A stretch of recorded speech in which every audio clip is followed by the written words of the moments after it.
Welcome back to our YouTube channel power plant Gyani. Today we discuss about a very important related to boiler operations. तो दोस्तों जो आज का video है वो रिलेटेड टू बॉयलर्स ऑपरेशन होने वाला है। इस वीडियो के माध्यम से हम आपके साथ डिस्कस करने जा रहे हैं कि जो हमारा स्पेंट वाश फ्यूल होता है जो कि हमारी शुगर इंडस्ट्रीज़ में यूज़ किया जाता है। तो दोस्तों जो हमारा स्पेंट वाश होता है दोस्तों वो क्या है कि जो अपनी शुगर इंडस्ट्रीज़ में जो अल्कोहल बनाया जाता है तो उसका एक तरीके से एक वेस्ट होता है। तो देखा जाए तो उसमें ऑर्गेनिक और इनऑर्गेनिक दोनों टाइप की इम्प्योरिटीज़ होती है। उसका बेस्ट मेथड होता है क्योंकि ये एक तो हाईली क्रोसिव इन नेचर होता है और इसको क्या है हम बाहर डिस्पोज भी नहीं कर सकते क्योंकि इसमें काफ़ी due to the high corrosive का काफ़ी pH क्या है उसका काफ़ी लो रहता है। तो ये क्या है अपने एनवायरमेंटल इफेक्ट से के कारण भी क्या है हम इसको बाहर डिस्पोज नहीं कर सकते। तो इसका बेटर जो एफिशिएंट डिस्पोजल मेथड है वो क्या है बर्निंग है, जो कि हम अपना बॉयलर्स में इसका यूज करते हैं। तो दोस्तों आज इस वीडियो में हम आपको बताएंगे कि भाई जो हमारे स्पेंट वाश की जो एफिशिएंट बर्निंग के लिए उसकी क्या क्या प्रॉपर्टीज़ रहती है और अल्टीमेट एनालिसिस स्पेंट वाश के पैरामीटर्स क्या रहते हैं और क्या है उसमें क्या क्या जो स्पेंट वाश होता है उसमें क्या क्या कंटेंट्स होते हैं, ये हम सारी चीज़ें आपके साथ डिस्कस करने जा रहे हैं इस वीडियो के माध्यम से।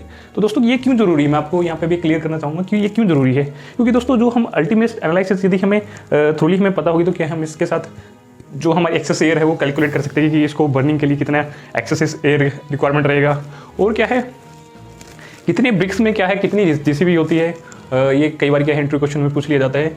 और क्या है बेस्ट बर्निंग के लिए क्या क्या प्रॉपर्टीज़ रहेंगी, उसमें मॉइस्चर कितना रहेगा, गैस कितना रहेगा, ये सारी चीज़ें हम डिस्कस करेंगे। तो इससे पहले इस वीडियो स्टार्ट करने से पहले मैं थोड़ा सा आपको ये जो ब्रिक्स है ब्रिक्स के बारे में आपको बताना चाहूँगा।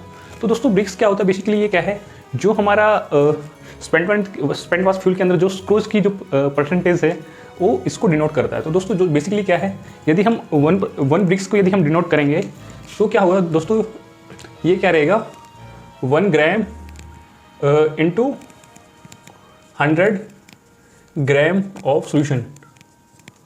आई थिंक आपको ये दिखेगा नहीं जो मैंने यहाँ पे लिखा है, मैं फिर भी बता दे रहा हूँ कि जो भी हमारा स्पेंट वाश का कोई सैंपल होगा उसमें क्या है 1 ग्राम जो स्क्रूज है वो क्या है 1% क्या रहेगा हमारे 100 ग्राम ऑफ सोल्यूशन में से क्या है वो 1 ग्राम रहेगा। तो क्या है ये सपोज दैट कि ये 40 ब्रिक्स है तो इसका मतलब ये होगा भाई जो हमारा 40 ग्राम्स है वो क्या है हमारा इसको यदि हम करेंगे तो ये होगा अपना 400 ग्राम ऑफ सोल्यूशंस में रहेगा।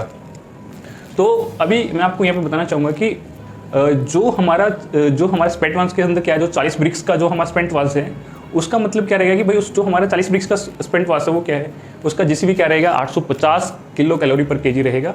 और जो हमारा 45% का जो ब्रिक्स रहेगा उसमें क्या है हमारा 1200 क्या हमारा जीसीबी रहेगा। ऐसा ही क्या है जैसे जैसे दोस्तों क्या है हमारा ब्रिक्स परसेंटेज बढ़ती जाती है वैसे वैसे हमारा क्या है हमारा क्या है हमारा जीसीबी उसका इंक्रीज कर देगा बढ़ता जाता है। तो यहाँ पे एक चीज़ है कि ये एक टेम्परेचर फैक्टर है। तो दोस्तों यदि हम एक कोल्ड सोल्यूशन का यदि जीसीबी चेक करेंगे उसमें क्या है ब्रिक्स परसेंटेज क्या है हायर रहेगी क्योंकि उसकी डेंसिटी हाई रहेगी। जैसे हम उसको गर्म करेंगे तो क्या है उस पर्टिकुलरली पर ग्राम ऑफ सोल्यूशन में क्या है उसकी जो ब्रिक्स की परसेंटेज है वो डिफरेंट रहेगी।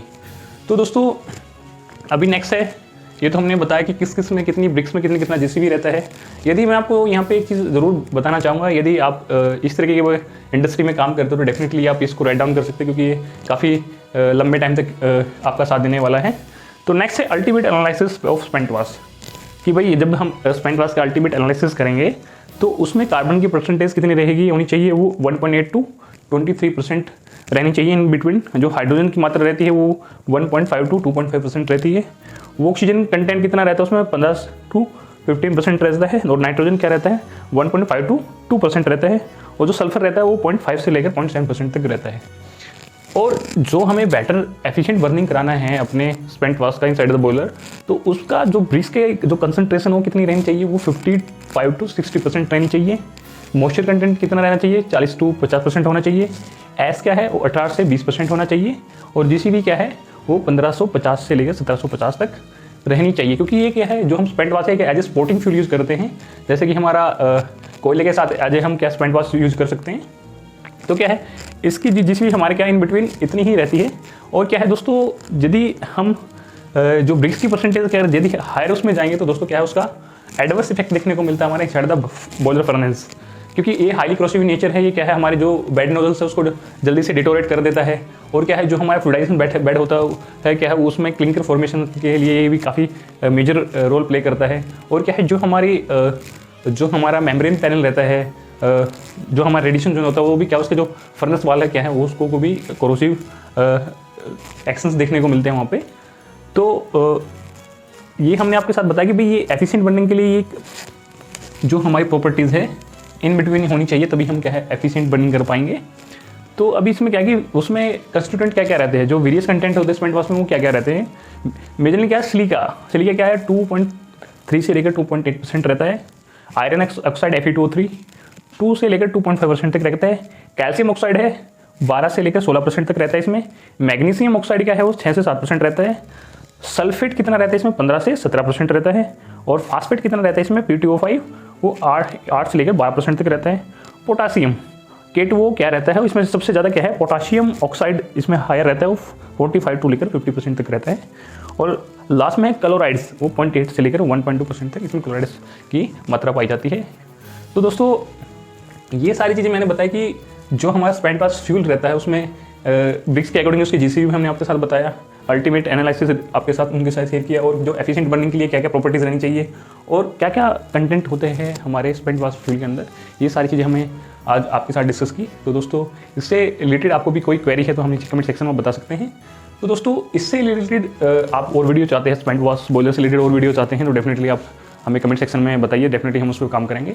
तो दोस्तों आज के लिए इतने काफ़ी, लेकिन इस वीडियो को एंड करने से पहले मैं आपको एक बात बताना चाहूँगा कि यदि आप इस वीडियो के माध्यम से हमें पहली बार देख रहे हैं तो मैं आपको बताना चाहूँगा कि इस प्लेटफॉर्म के माध्यम से हम क्या पावर प्लांट ऑपरेशनल मेंटेनेंस और मल्टी यूटिलिटी से रिलेटेड वीडियो आपके साथ साझा करते रहते हैं इस वीडियो के इस प्लेटफॉर्म के माध्यम से। तो दोस्तों यदि आप नए हो तो आप हमारे चैनल को सब्सक्राइब कर सकते हैं। यदि आप इस तरीके का कंटेंट आप देखना पसंद करते हैं तो यदि कोई इंप्रूवमेंट सजेशन है तो डेफिनेटली आप हमें सजेस्ट कर सकते हैं। दोस्तों आज के लिए इतना ही काफ़ी, फिल्म लेंगे ऐसे टेक्नोलॉजी के साथ, तब तक के लिए जय हिंद, जय भारत, स्वस्थ रहिए, सुरक्षित रहिए। Thanks for watching this video. Don't forget to subscribe this channels, क्योंकि इस चैनल्स को आपको सब्सक्राइब कर लेना चाहिए, क्योंकि इस चैनल पर मैं पावर प्लांट ऑपरेशन और मेंटेनेंस से लेकर वीडियो बनाता रहता हूं, जो कि आपके आने वाले करियर ग्रोथ के लिए काफ़ी हेल्पफुल हो। यदि आपने अभी तक सब्सक्राइब नहीं किया तो प्लीज़ नीचे सब्सक्राइब बटन पर क्लिक करके इसको सब्सक्राइब कर लीजिए और बेल नोटिफिकेशन को दबाना मत भूलिए।